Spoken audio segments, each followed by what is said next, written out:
Bugün sabah aynaya baktığınızda gördüğünüz o yüz 300 bin yıllık bir hikayenin son sayfası. O yüzün arkasında binlerce neslin hayatta kalma savaşı var. Trajediler var, tesadüfler var. Bugün gezegendeyiz. Her kıtada, her iklimde, her ortamda.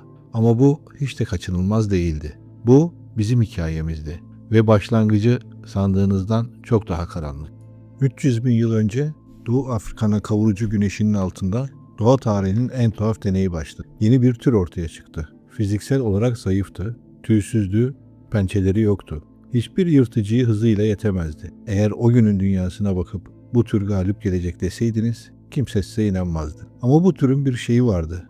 Küçük, görünmez, ölçülemeyen bir şey. Beyin.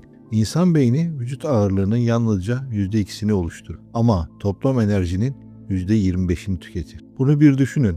%2, %25. Eğer yeterince kalori bulamazsanız beyniniz sizi açlıktan öldürür. Peki atalarımız bu bedeli nasıl ödedi? Kaslarından vazgeçerek. Biz gücü feda ettik. Karmaşık aletler yapabilmek için, birbirimizle konuşabilmek için, düşünebilmek için. Ama bu deneyin sonucu başta belli değildi. İlk Homo sapiens grupları için hayat bir cennet bahçesi değildi.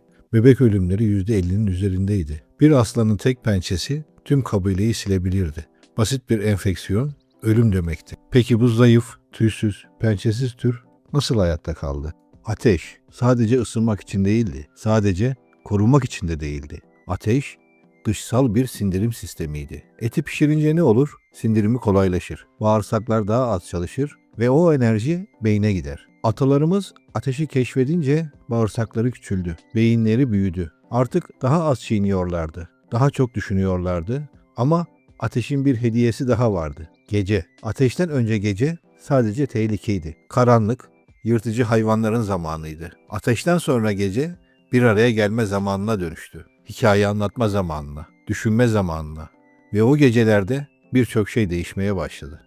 Yaklaşık 70 bin yıl önce Homo sapiens'in zihninde bir şimşek çaktı. Bilim insanları buna bilişsel devrim diyor. Ama şimşeğin ne zaman çaktığı tam bilinmiyor. Güney Afrika'daki Blombos mağarasında 100 bin yıl öncesine ait izler bulundu. Okru boya ile yapılmış geometrik desenler, deniz kabuğundan yapılmış boncuklar. Bu size küçük bir şey gibi görünebilir ama değil. Çünkü bir boncuk yapmak için şunu düşünebilmeniz gerekir. Bu güzel. Ben bunu taşımak istiyorum. Başkaları beni bununla görsün. Bu soyut düşüncedir. Hayatta kalmakla hiçbir ilgisi olmayan bir şeyi hayal edebilmek. Diğer hayvanlar sadece var olan şeyleri görebilir. Bir maymun arkadaşını uyarabilir. Dikkat et, aslan geliyor. Ama yalnızca bir Homo sapiens şunu söyleyebilir. Aslan bizim kabilemizin koruyucu ruhudur. Bu fark her şeyi değiştirdi. Çünkü kurgu yaratabilmek, yalan söyleyebilmek demektir. Ve yalan söyleyebilmek, uluslar yaratabilmek demektir. Para yaratabilmek demektir. Kanunlar yaratabilmek demektir. Hiçbir şempanzeyi öldükten sonra muz bahçesine gireceğini ikna ederek elindeki muzu size vermesini sağlayamazsınız. Ama insanları vatan için ölmeye ikna edebilirsiniz. Tanrı için öldürmeye ikna edebilirsiniz. Şirket hissesi için her şeyini vermeye ikna edebilirsiniz. Bu yetenek binlerce yabancının bir arada hareket etmesini sağladı. Ve bu güç hiçbir başka türde yoktu. Ama bütün bu gelişmeler yaşanırken bir felaket kapıdaydı. Yaklaşık 74 bin yıl önce Sumatra'da Tobo yanardağı patladı. Tarihin bilinen en büyük volkanik patlamalarından biri. Kül atmosfere yayıldı. Güneş ışığı yıllarca engellendi. Sıcaklıklar düştü, bitkiler öldü, hayvanlar öldü. O dönemde yeryüzündeki tüm insan nüfusu birkaç bine düştü. Bazı tahminlere göre yalnızca birkaç yüze.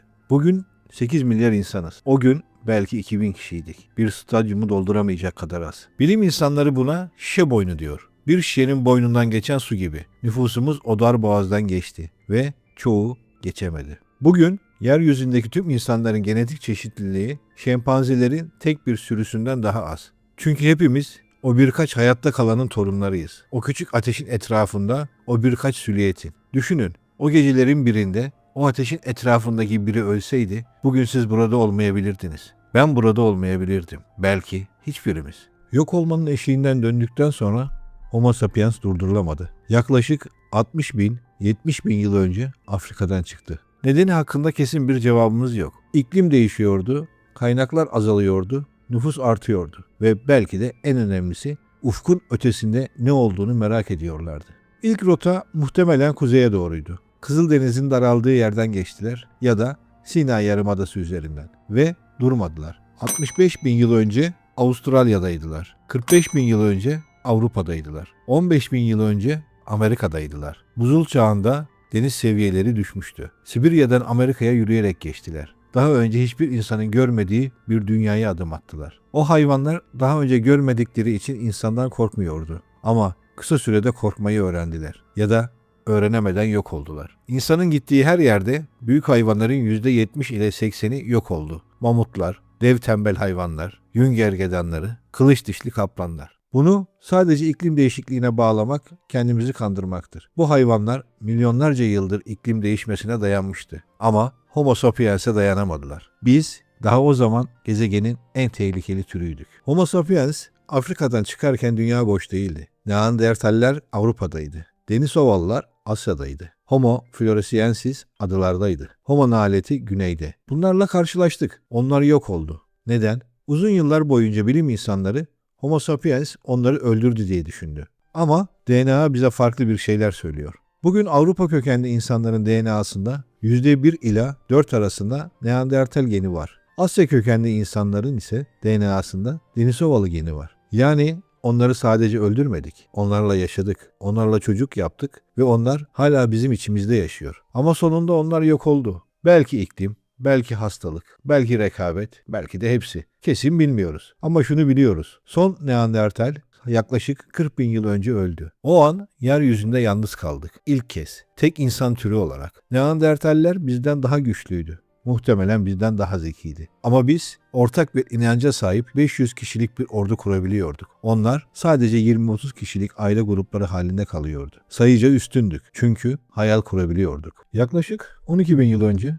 Homo sapiens hayatın en radikal kararını verdi. Avcı toplayıcılığı bıraktı, toprağa bağlandı. Biz buna tarım devrimi diyoruz ve genellikle insanlığın yükselişi olarak kutlarız. Ortalama olarak bir avcı toplayıcı bir antik çiftçiden çok daha sağlıklıydı. Daha az çalışıyordu, daha çeşitli besleniyordu. Bulaşıcı hastalıklardan çok daha uzaktı. Peki neden tarıma geçtik? Biz buğdayı evcilleştirmedik. Buğday bizi evcilleştirdi. Buğday yüzünden omurgamız bozuldu. Sabahın köründen akşamı karanlığına kadar tarlalarda köle gibi çalıştık. Ama tarım birim alanda daha fazla insanı besleyebiliyordu. Nüfus patladı ve bu nüfusu kontrol etmek için kılıcı yerleşim yerleri kuruldu. Ama o ilk şehirler sadece refah getirmedi. Kanalizasyon yoktu, temiz su yoktu. Hayvanlarla iç içe yaşanıyordu. Bu şehirler tifo, veba, çiçek gibi salgın hastalıkların kuluçka merkezleriydi. Ve tarım tarihte ilk kez mülkiyet kavramını doğurdu. Bu toprak benim diyen insan onu korumak için duvarlar ördü. Silahlandı, diğer insanları öldürdü ve en önemlisi tarım kitlesel köleliğin ve sınıfsal ayrımın temelini attı. Bir yanda tahıl ambarlarını kontrol eden krallar ve rahipler, diğer yanda ömür boyu o ambarları doldurmak için çalışan halk. Artık cennette değildik. Kendi yarattığımız cehennemde yaşamaya başlamıştık. Tarım devrimi bizi sadece toprağa değil, birbirimize de mahkum etti. Binlerce insan bir arada yaşamaya başlayınca sadece biyolojik içgüdülerle düzeni sağlamak imkansız hale geldi. Homo sapiens milyonlarca yabancıyı tek bir bayrak altında toplamayı başardı. Nasıl mı? Ortak mitler yaratarak. Hammurabi kanunlarından Amerikan bağımsızlık bildirgesine kadar tüm toplumsal sözleşmeler aslında